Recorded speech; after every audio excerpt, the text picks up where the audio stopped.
Oi, pessoal, sejam muito bem-vinda e bem-vindo a mais uma entrevista aqui no canal do Infomoney no YouTube. Eu sou o Anderson Figo, sou editor do Infomoney e comigo está o Marcos Mortari, que também é editor de política aqui do site. O Infomoney segue com uma série de sabatinas com os assessores econômicos dos 6 candidatos à presidência da República mais bem posicionados em pesquisa de intenção de votos realizada pelo IPEC entre os dias 9 e 11 de setembro. São eles Luiz Inácio Lula da Silva, do PT, Jair Bolsonaro, do PL, Ciro Gomes, do PDT, Simone Tebet, do MDB, Soraya Tronic, do União Brasil e Felipe Dávila, do Novo. Hoje conversaremos com a Marina Helena Santos, que é coordenadora do Programa Econômico de Felipe Dávila, do Partido Novo. Ao longo dos próximos dias, você também terá acesso aqui pelo YouTube e pelo site do Infomoney às entrevistas com os assessores econômicos dos demais candidatos. A economista Helena Landau, assessora de campanha da Simone Tebet, e o Guilherme Melo, membro da comissão de redação do programa de governo de Luiz Inácio Lula da Silva, já foram entrevistados e os links estão aqui na descrição desse vídeo. Já a campanha do presidente Jair Bolsonaro foi a única que não aceitou o convite e não designou um representante para falar sobre o programa econômico do candidato. Todas as entrevistas são feitas por videoconferência e será concedido um tempo de aproximadamente 40 minutos para cada economista. Marina Helena, muito obrigado por aceitar o nosso convite e por reservar um tempo aí na sua agenda para conversar com a gente. Seja muito bem-vinda. Muito obrigada a vocês por essa oportunidade, é um prazer.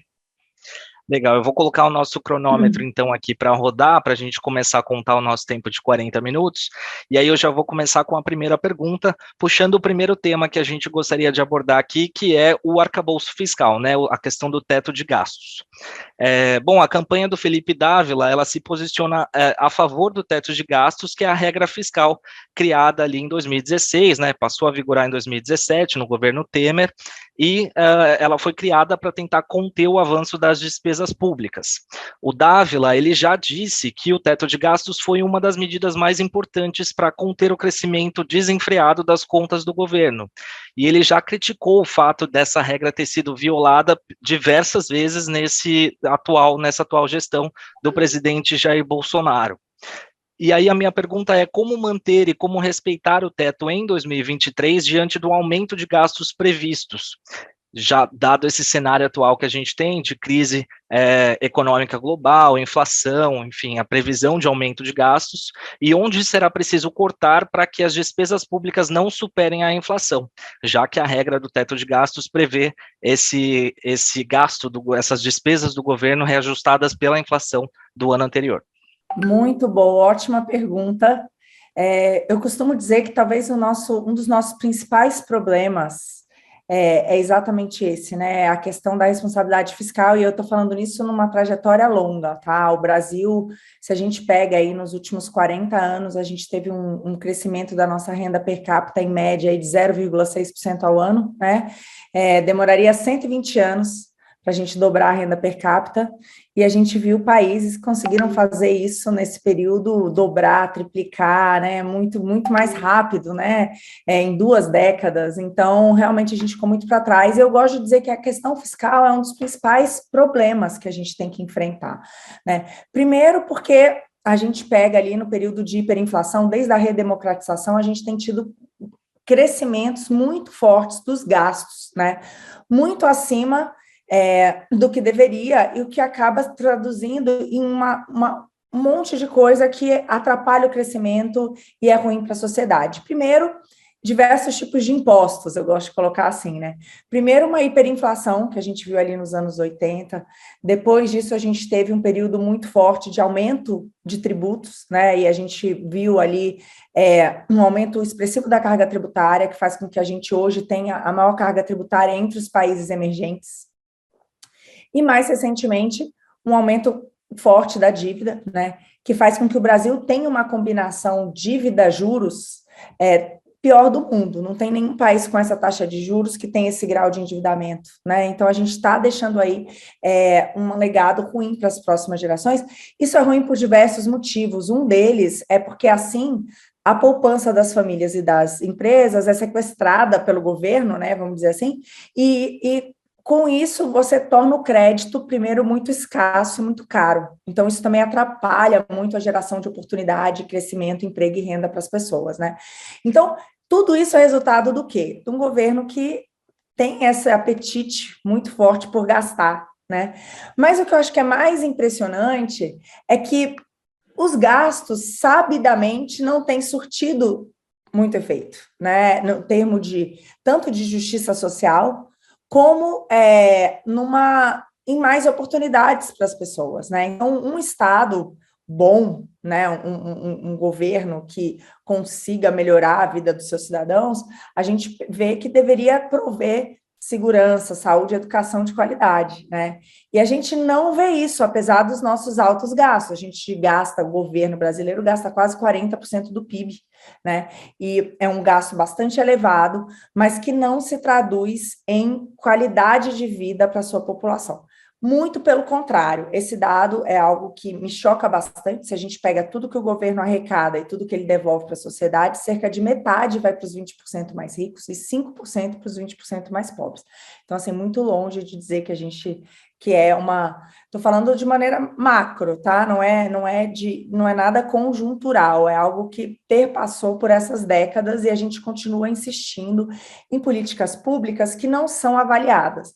Então, o que eu vejo que foi o grande valor do teto de gastos? Primeiro, foi pela primeira vez se falou em controlar os gastos no Brasil. Porque é isso, a gente sempre teve gastos descontrolados que se traduziram em hiperinflação, alta de impostos, alta de endividamento. Então, foi a primeira coisa de dizer, peraí, isso aqui não está ajudando, talvez esteja atrapalhando, né? Vamos começar a avaliar esses gastos, e a partir do momento que a gente precisar aumentar alguma coisa, vamos avaliar os maus gastos e cortar os maus gastos. Então, a ideia é essa, né? A ideia é que, se for necessário aumentar algum tipo de gasto, e às vezes é necessário, né? A gente teve uma pandemia, agora a gente teve os efeitos da guerra. Acontecem situações críticas que você não pode prever. Por outro lado, a gente tem o que fazer, que é o quê? Cortar, principalmente, os privilégios que existem hoje no Brasil. E não faltam privilégios, né? Então, uma reforma administrativa é muito importante, porque a gente tem uma elite do serviço público que ganha muito acima do que ganha a maioria dos brasileiros. A gente tem o judiciário mais caro do mundo, por exemplo. A gente tem o Congresso, em relação à nossa renda, também o mais caro, 528 vezes a renda média do brasileiro. Então, a gente tem uma série de coisas que dá para fazer dentro de uma reforma administrativa para duas coisas. Primeiro, de fato, oferecer saúde, segurança e educação de qualidade, né? Ter um foco no cidadão, mas também corte desses privilégios. Fora isso, a gente tem vários subsídios por aí, né? A gente tem um monte de subsídio para setores específicos, que também poderiam ser cortados, né? E assim até aumentar a produtividade da economia, porque um dos fatos da gente não ter um ganho de produtividade é isso.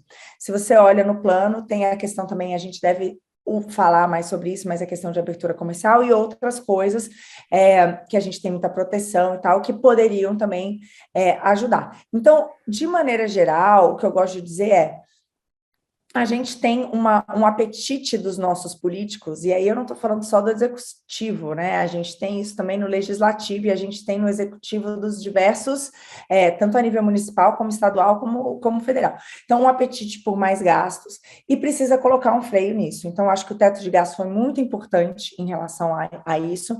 E tem a outra questão, que a gente também tem ativos, né? Hoje a União tem tantos estatais, tem terrenos, tem um monte de coisa, e tem outro lado que a gente tem um passivo grande, por exemplo, como os precatórios. Então, dá para tentar equalizar isso, assim, de vender ativo para pagar alguns passivos, né? Tem bastante coisa nesse sentido, mas o que eu acho a revisão, só para terminar, revisão desses gastos e se de fato eles estão gerando bem-estar para a sociedade, ou se estão apenas gerando privilégios para poucos. E aí, esses que geram privilégios para poucos, que é uma parte importante dos gastos, aí abre espaço, entendeu? Para você não precisar furar o teto. Agora, Marina, entrando muito na questão específica do próprio teto, né? Muita gente critica o teto de gastos porque se reduziu muito o investimento público para poder fazer com que o governo pudesse cumprir o teto ao longo do tempo. O investimento chegou nos níveis mínimos, né, no país, e quando isso aconteceu, quer dizer, começou-se a flexibilizar o teto de outras formas, né? Quer dizer, os gastos obrigatórios, que são os mais difíceis de se cortar, não houve um avanço muito grande nesse sentido. Houve a reforma da Previdência, é verdade, ela ajuda a controlar essa evolução dessas despesas. Teve um crescimento aí forte. Mas outras despesas obrigatórias ainda não tiveram uma forma de controle, né? A gente olha até, muitos economistas falam, né, não só considerando a questão do Auxílio Brasil de R$ 600, que muitos dos candidatos têm proposto, mas mesmo que não se estenda o Auxílio Brasil, tem uma série de despesas que desafiariam o cumprimento do teto no ano que vem, né? Despesas com precatórios, despesas com piso salarial da enfermagem, que foi aprovada pelo Congresso Nacional e está em discussão jurídica nesse momento, né, de onde virão os recursos, enfim, tem uma série de medidas que desafiam o teto de gastos. Muitos economistas falam que terá que ser discutido no Brasil um novo arcabouço fiscal em função dessas flexibilizações que se fizeram no teto, que talvez tenham minado a credibilidade dessa regra fiscal. Primeira pergunta que eu queria fazer para você é: você concorda com essa avaliação de que o teto de gastos teve a sua credibilidade afetada, atingida ao longo desses últimos meses e anos? E dois, se for necessário um novo arcabouço fiscal, quais são as regras e como fazer um arcabouço fiscal que seja crível e que não seja modificado no momento em que se perceber que a corda está puxando demais, né? Porque a gente tem essa mania, a gente cria regras fiscais, mas quando chega aquele momento de cumpri-las, os momentos mais difíceis, sem entrar em juízo de valor, tem muitas despesas que são realmente muito importantes para um país, mas olhando do ponto de vista fiscal, elas não são cumpridas, ou elas são alteradas para continuar, para perpetuar um gasto ou um estado de coisas. Queria entender de você o que é possível fazer, de fato, de regras fiscais e se você concorda com essa avaliação de que o teto já foi minado. Marcos, eu vejo que qualquer regra fiscal, e a gente tem algumas, né? Não é só o teto, a gente tem a lei de responsabilidade fiscal, a gente tem a questão da regra de ouro. O que eu vejo é que elas vão se adequando ao grande problema do momento. O que eu acho do valor do teto de gastos é entender que não dá mais para a gente ampliar os gastos, né? A gente chegou num ponto, então o foco deveria ser avaliar a eficiência desses gastos. Eu acho que esse é o grande trunfo, e a gente não pode abrir mão. Se não for essa regra, se for diferente, é óbvio que tem algumas coisas, por exemplo, o pagamento de precatórios que vinha num nível e de repente é o dobro do que se esperava, ou coisas desse tipo, né? Acontecem. E às vezes você tem algumas coisas que são de balanço, né? Ativos e passivos, né? São pagamentos de passivos que você tem, de uma dívida, e do outro lado você tem outros ativos também. A União tem ativos, né? Que ela pode disponibilizar também. Por exemplo, um dado que eu acho que é bastante bom, que a gente pode ver, é que a gente deve encerrar aí com uma dívida, pelo menos, que está ali nos níveis do que esse governo começou depois de pandemia e de tudo que a gente viveu, né, e uma guerra. Então, e aí houveram escolhas que tiveram que ser feitas, como, por exemplo, o congelamento, né, do salário do funcionalismo, no momento em que a economia inteira teve um baque, e o setor privado, muita gente demitida, né, que perdeu renda. Então, todo mundo perdeu renda e ali você teve pelo menos um congelamento. Não fazia sentido ter ganhos, né? Ainda mais quando a gente olha numa perspectiva mais longa e vê que a gente teve um aumento muito forte de funcionamento do funcionalismo no passado bastante recente. Então, fazia sentido, né? Políticas como essa. Mas você vê, eu acho que essas decisões, elas, bem ou mal, elas só foram tomadas por conta dessa questão do teto. Antigamente não era assim, né? Antigamente, mesmo que tivesse uma pandemia como essa, vai, gasta para ajudar o que está, faz não sei o quê, se endivida e que as gerações futuras paguem a conta, né? Então, eu acho que o teto, ele bem ou mal, ele levou a essas discussões, assim como a ideia agora de que a venda de ativos como estatais poderiam ser utilizadas para pagar passivos, né? Eu não sei, eu acho que talvez se não existisse o teto também, sabe? Então, eu vejo que continua sendo um mecanismo importante para levar, bem ou mal, a um apelo, né? E aí Por isso, a gente está num nível de endividamento, o próprio mercado acaba pressionando, né? Por isso, porque um país com o nosso grau de endividamento, com a taxa, os impostos do jeito que está, você acha que tem espaço para aumentar imposto no Brasil? Essa é a pergunta que eu faço, entendeu? A pergunta que a gente tem que se fazer como sociedade é: há espaço para aumentar tributo? Há espaço para aumentar a dívida? Se a resposta for não, não tem espaço para aumentar gastos. Você precisa escolher. E tem muito gasto ruim. Então, eu vejo que qualquer regra fiscal vai precisar de um outro ajuste, é lógico, né? O mundo muda, a gente tem que adaptar. Mas eu acho que o que tem ali de fundamental, né, que precisa permanecer, é essa ideia de que, olha, se um gasto aqui está sendo aprovado, primeiro, vamos ver se isso aqui está sendo bom ou não para a sociedade, a gente pode discutir politicamente os representantes dessa sociedade, mas tem muita coisa ruim. Então, vamos rever isso aí. Então, eu espero e torço, né, para que isso seja feito e todos os atores políticos tenham essa consciência, porque o ponto não dá para uma carta como é a do Brasil hoje, que é extremamente regressiva, que os mais pobres que pagam mais impostos nesse país, né, metade da renda vai ali em imposto sobre o consumo, que é o pior de todos nesse sentido, porque é o mais regressivo. Não dá para a gente que já está com esse nível de endividamento, que já paga esses juros por conta de toda essa questão, não cuidar das nossas contas. O custo para a sociedade é muito alto. Então, eu acho que é isso. Independente do que vá vir, e de fato acontecem questões que estão fora do controle, mas é preciso criar colchões, né? É preciso ter essa visão de que não tá, a gente ampliou os gastos, isso não gerou crescimento. Então, eu entendo essa questão da pressão pelo investimento, mas aí vai lá e corta, tem um monte de subsídio aí, vamos cortar subsídio, né?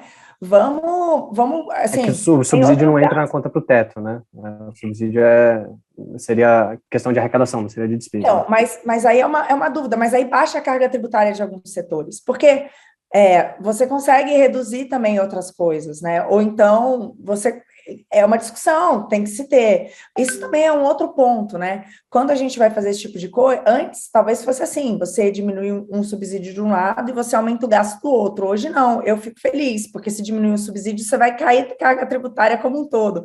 Então, no limite, você não vai ter um tributo mais alto, né? Uma carga tributária mais alta. Então, tá vendo? O mecanismo é bom, né? Não é ruim. Tem gente aqui no Brasil, e eu acho que isso é um ponto relevante. Toda vez que a gente faz ajuste fiscal, a gente fez do lado da receita. Já reparou isso? Então, antes era isso, antes você corta um subsídio de alguns setores, mas você não poderia baixar a carga tributária como um todo, porque ia virar gasto do outro lado. Agora não, agora você precisa que esse corte vá cortar outros impostos. Isso é bom para a sociedade, eu vejo que isso é bom. Então, é uma discussão.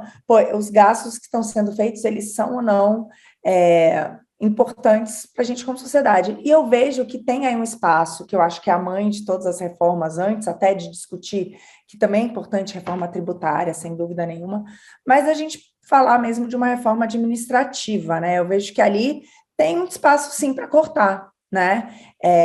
Muito privilégio, muita coisa que está ali que não deveria estar, e eu vejo que com isso abre-se um espaço aí para mais investimentos.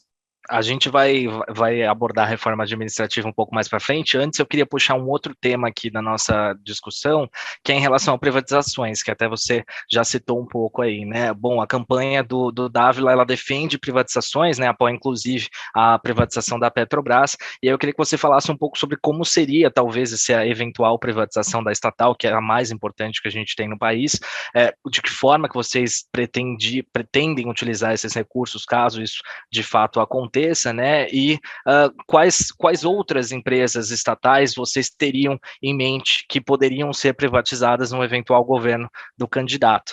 E, além disso, já puxando uma segunda pergunta, que também tem a ver com isso, que é em relação às parcerias público-privadas, se vocês também têm ações concretas relacionadas a isso, em quais áreas especificamente? No programa fala bastante da área do SUS, né, da área da saúde, com parcerias público-privadas. Se você puder falar se em outras áreas também há espaço para esse tipo de iniciativa.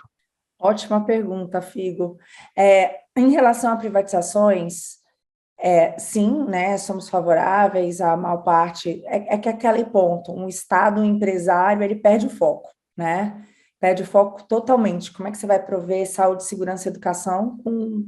eu lembro de ter chegado ali no Ministério, a gente começou a contar, a gente descobriu participações, né, minoritárias e majoritárias em 700 empresas. Então, isso é uma loucura, primeiro porque é falta de foco, segundo porque aí você tem uma possibilidade de interferência política em diversos setores da economia, onde não deveria ter. Então, acho que esse é um ponto importante. Em relação à Petrobras, há pouco tempo atrás a gente viu, né, a utilização dessas empresas dessa empresa em particular para fim político. Era uma empresa saudável, chegou a ser a empresa mais endividada do mundo, uma loucura, toda uma ideia de investimentos errados, eu gosto de citar muito um exemplo para mim, que é uma refinaria no Rio de Janeiro, com Perge, em que 13 bilhões de dólares viraram sucata. A gente tem vários outros exemplos disso, a gente tem lá a Angra 3 na Eletrobras, que já mais de 14 bilhões foram colocados e não saiu do papel, né? Abreu e Lima, que acabou custando 10 vezes o que deveria, né? 19 bilhões de dólares. Então, assim, a gente viu uma série de maus investimentos que levaram a empresa a quase quebrar, e isso fez até com que afetasse o nosso país, né? Eu digo que foi via a operacionalização das estatais que muito da nova matriz econômica que levou a gente à pior crise que a gente já viu nesse país, 7% de queda de PIB, 7 milhões a mais de desempregados, foi operacionalizada via estatais. Então, teve um marco importante no governo Temer, que foi o marco da lei das estatais, que blindou de alguma maneira a governança dessas empresas, mas eu levei um susto, porque agora, quando se discutiu a questão da alta dos combustíveis, né, o presidente da Câmara falou em rever a lei das estatais. Então, assim, a gente está sempre suscetível. E eu que estive em Brasília vi de perto como essas empresas atraem os piores instintos, né, dos políticos, assim. Eu falo isso, inclusive tem até nas minhas redes, eu lembro que a gente apresentou o projeto de Eletrobras para uma base parlamentar, e eram só pedidos de cargos, ninguém estava interessado em saber o que ia acontecer com a conta de luz, ou o que ia acontecer com o setor elétrico.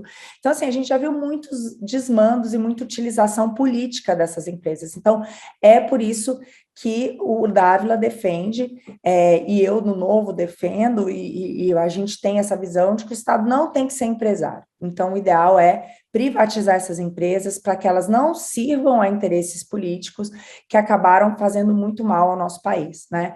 Tem alguma estatal que vocês não privatizariam?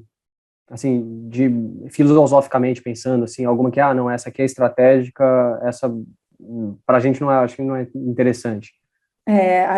A gente realmente, eu preciso te dar essa resposta com mais calma, mas de todas as que eu estudei ali em Brasília, a princípio, não vejo nada que seja estratégico a ponto da gente não conseguir, de alguma maneira, pelo menos fazer algum tipo de parceria público-privada, né?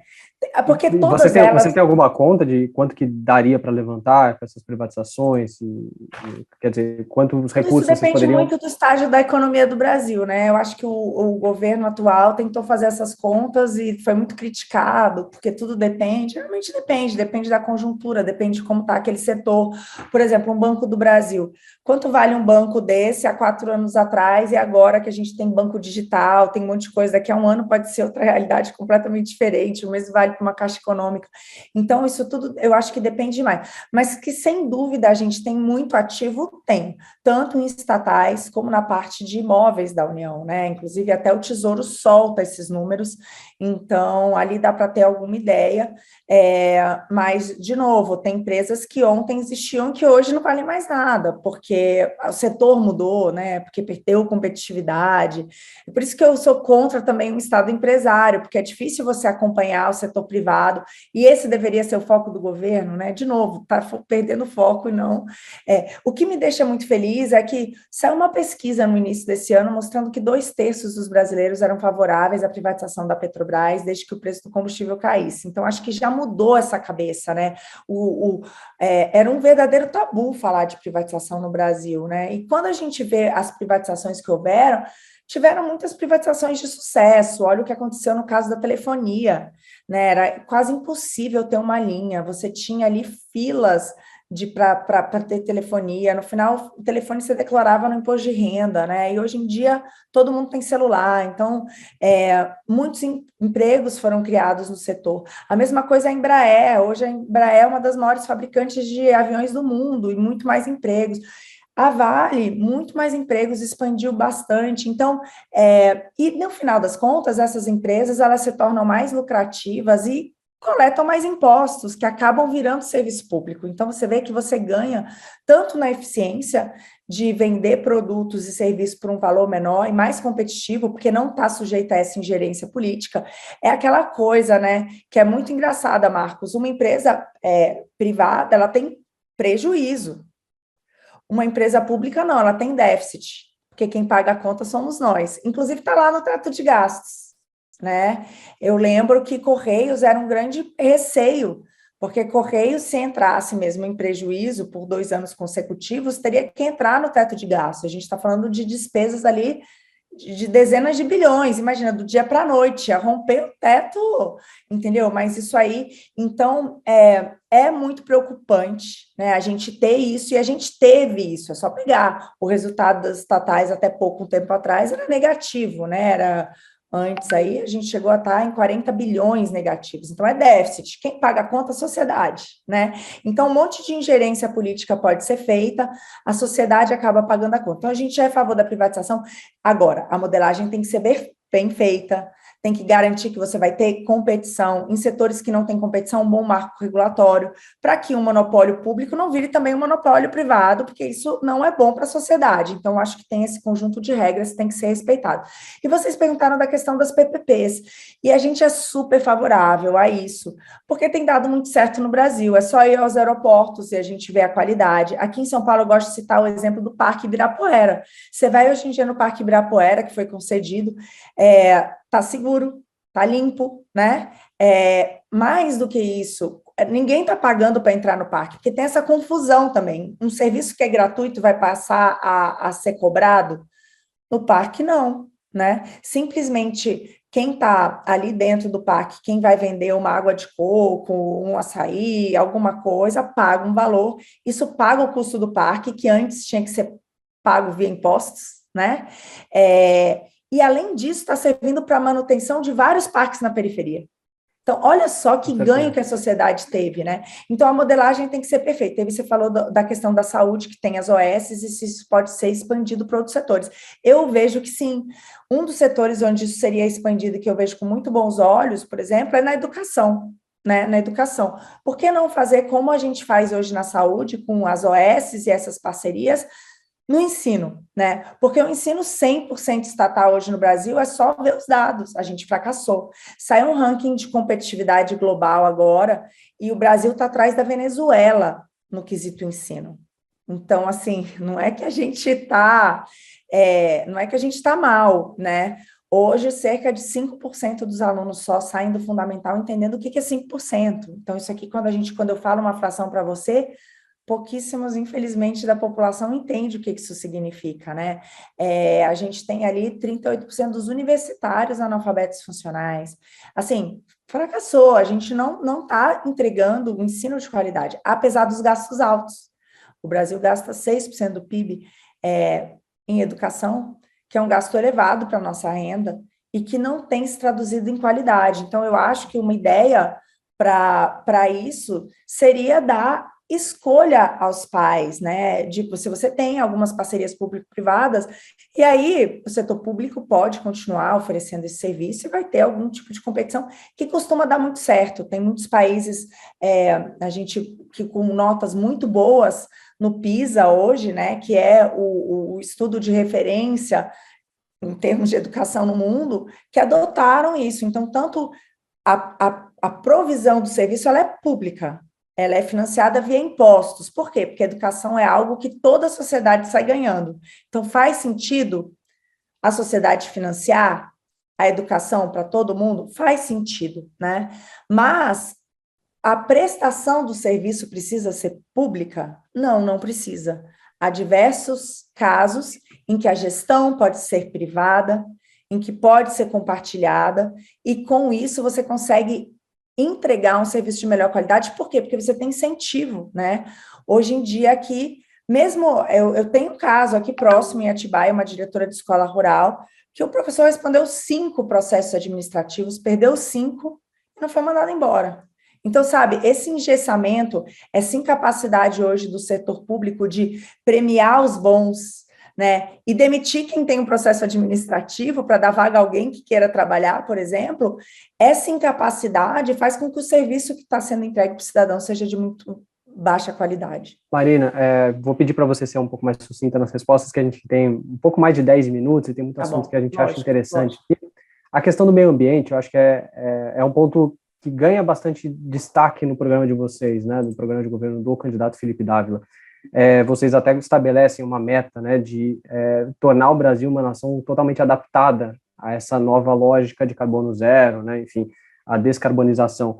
Eu queria saber quais são os mecanismos, quais são os passos, os caminhos para se chegar nesse resultado, né? Muito se fala na importância da preservação ambiental, eu acho que é interessante no programa de vocês o fato de vocês colocarem a questão da preservação não sob uma ótica de um ônus, né? Quer dizer, algo que custe para a sociedade, mas como uma oportunidade até do ponto de vista econômico, além de ser algo completamente necessário, né? Absolutamente necessário para evitarmos consequências ainda piores que a gente já está observando no planeta.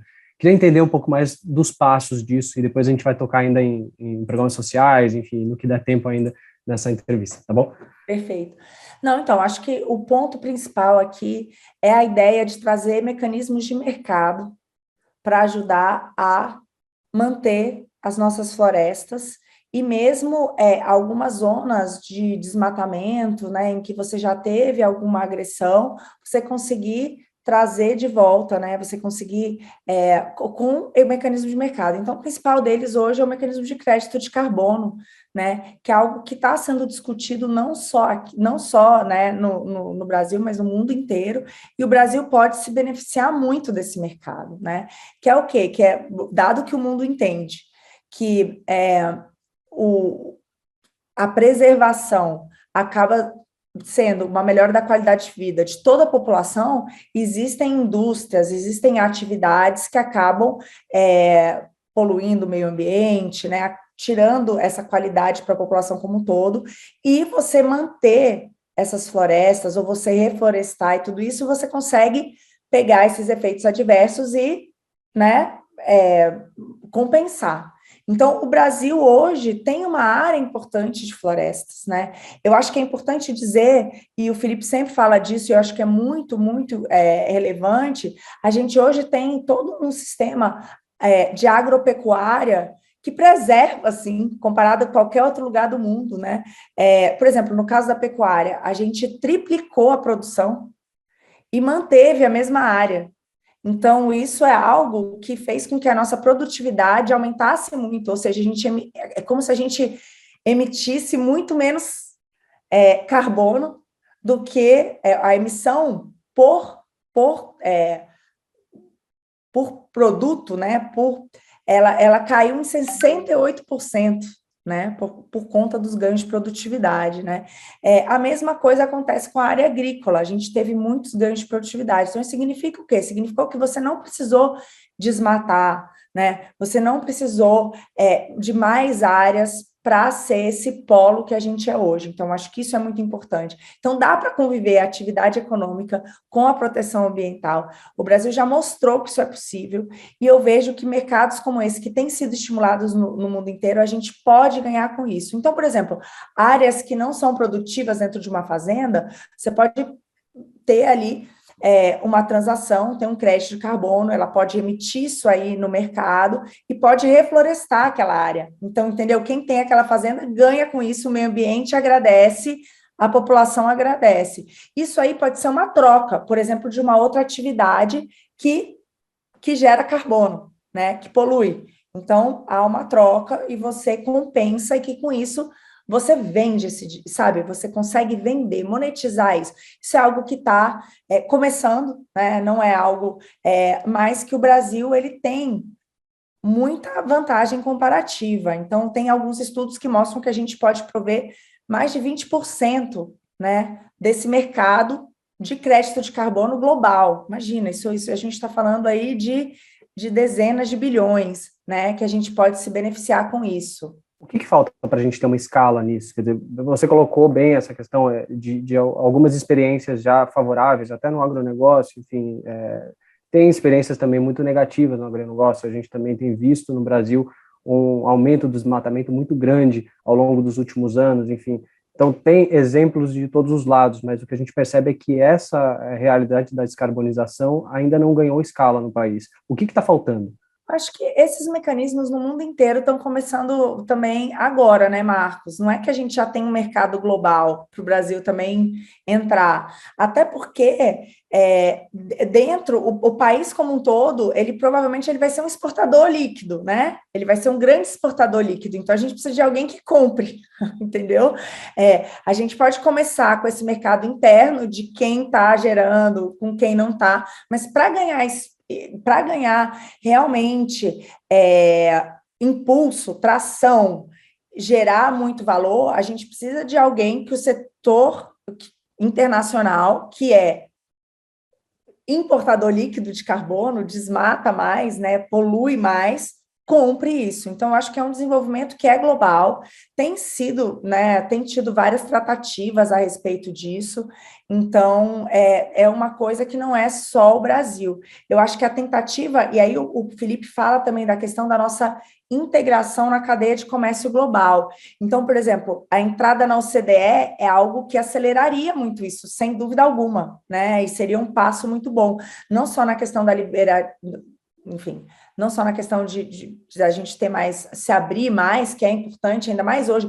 O Brasil tem uma oportunidade gigante aí, né? Porque a gente não tem grandes problemas geopolíticos com ninguém, né? A gente exporta muita coisa que vários países precisam, tem uma relação amigável, vamos dizer assim, então isso poderia atrair muitos investimentos em diversos setores, né? Muita gente está com medo agora com essa nova geopolítica aí global de ficar completamente dependente, sei lá, do gás russo ou da energia ou de toda a parte de componentes eletrônicos aí de Taiwan, tem riscos, então o Brasil ele pode também atrair, aí já pulei um pouco para a questão da abertura comercial, mas eu vejo que essa integração também favoreceria demais o desenvolvimento desse mercado, tá? A outra coisa é combater de modo muito claro o desmatamento ilegal. Isso aí tem que estar. E tem que ser dito, né? Tem que ser combatido, mostrado, dito.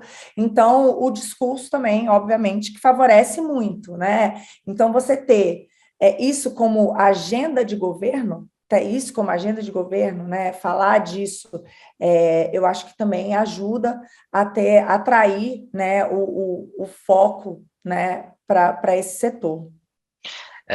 Marina, deixa eu abordar mais um tema que a gente queria falar, que a gente tem um pouco mais de 5 minutos de entrevista ainda, que é em relação a programas sociais, né? A gente, bom, o programa do Felipe fala bastante em acabar com a pobreza extrema em 4 anos, fala para reduzir bastante a pobreza no Brasil e acabar com a desigualdade brutal de renda, mas o Felipe foi o único dos candidatos à presidência que não é a favor de manter os R$600 do Auxílio Brasil, né? E a gente está num cenário aí que tem 33 milhões de brasileiros passando fome. Então, o que a gente pode esperar em relação a programas sociais num eventual governo do Felipe Dávila e, especificamente, qual seria o futuro do Auxílio Brasil nesse eventual governo? Isso é bem interessante. Vários especialistas no programa do Bolsa Família, antes de virar Auxílio Brasil, né? Muita gente que trabalhou com isso muito tempo, por exemplo, Marcos Mendes, Vinícius Botelho, gente que teve vários estudos mostrando que o Bolsa Família foi aperfeiçoado em outros lugares, sendo atrelados, de fato, a programas que permitam dar uma porta de saída, né? Porque uma coisa é óbvio, ninguém pode passar fome e viver numa situação não digna, ninguém quer isso, né?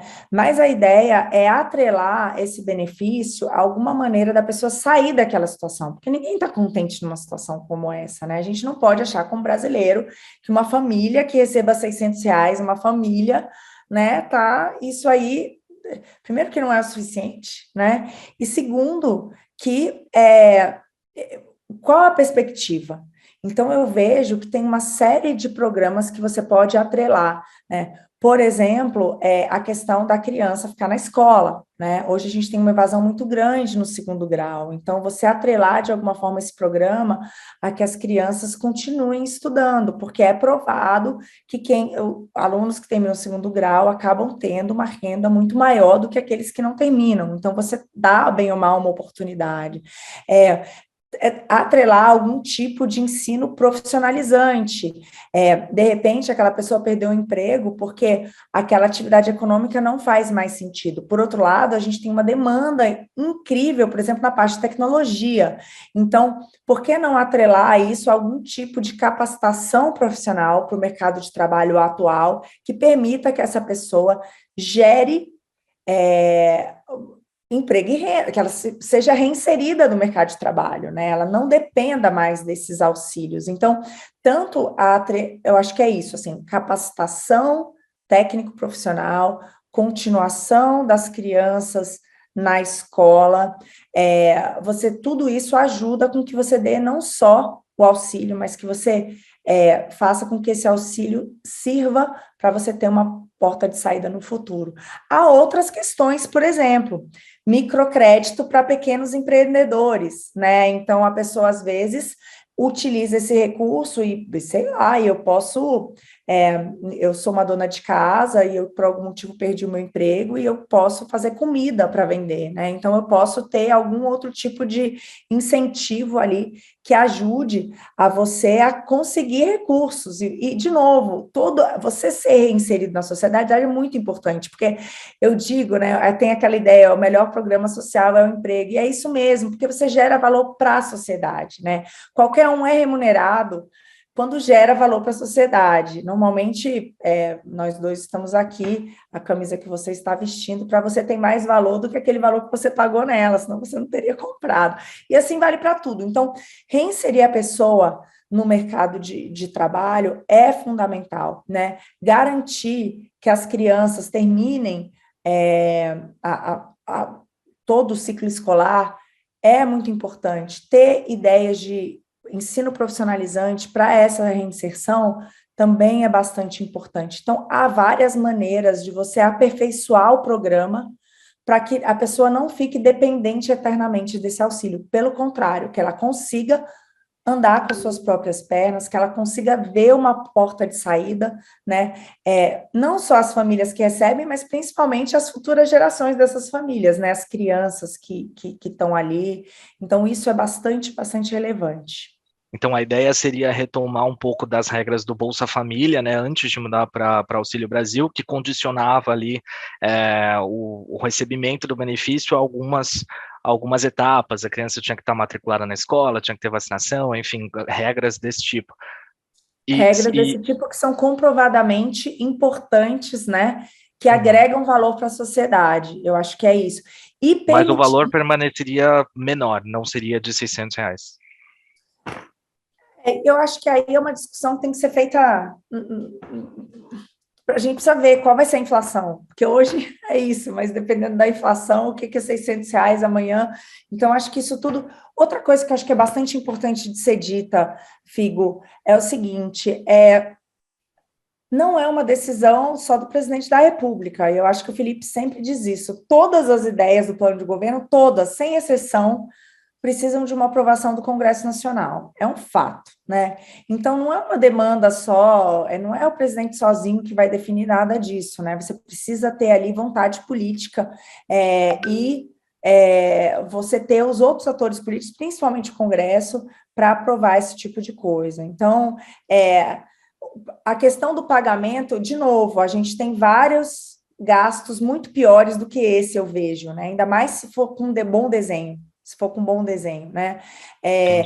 De permitir uma válvula de saída. Então, a gente aí é uma questão de ser discutido o que dá para comprar com esse valor, né? Para que, de novo, também, a gente não pode permitir famílias que estejam numa situação que não tenha uma dignidade. Mas eu acho que é preciso modular, por exemplo, famílias que têm filhos e pessoas, né? Hoje em dia você não tem esse mecanismo, eu acho que isso é muito ruim, então acho que precisa ser conversado e esse programa precisa ser melhorado. Tá bom, Marina, eu vou te interromper porque a gente estourou nosso tempo, então eu queria te agradecer o seu tempo, a sua disponibilidade por estar aqui, por falar um pouco sobre o programa econômico aí do candidato Felipe Dávila. Obrigado mais uma vez. Muito obrigada a você, Figo, muito obrigada, Marcos, pela oportunidade, foi um prazer falar com vocês e com todos que estão aqui nos assistindo. Legal, pessoal, obrigado. Não se esqueçam de se inscrever no canal para acompanhar as outras entrevistas e até a próxima.